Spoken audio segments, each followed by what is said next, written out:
Oi, esse é o Drops sobre bruxismo, esse é o número 22. Como eu falei de hipossalivação no último Drops, nesse daqui eu quero abordar um tema que é refluxo gastroesofágico e a relação com o bruxismo.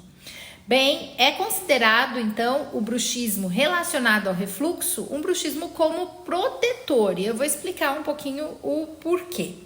Primeiro, vamos definir o que é refluxo. Refluxo é definido como um movimento sem esforço do conteúdo do estômago para a região do esôfago, da faringe e até mesmo da boca.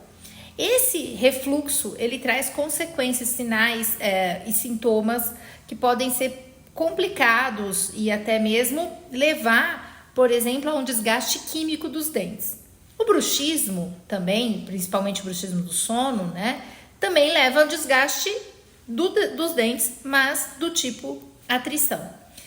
Mas quando o bruxismo está relacionado à presença do refluxo? Bem, a gente precisa estudar as populações. Estudando uma população de pacientes que apresentam refluxo, teve um trabalho que mostrou que esses indivíduos apresentam uma porcentagem maior de presença de bruxismo, de relato de bruxismo do sono do que os indivíduos saudáveis. Isso chegou a 73% contra 23% das pessoas. Vamos falar mais sobre isso no próximo Drops.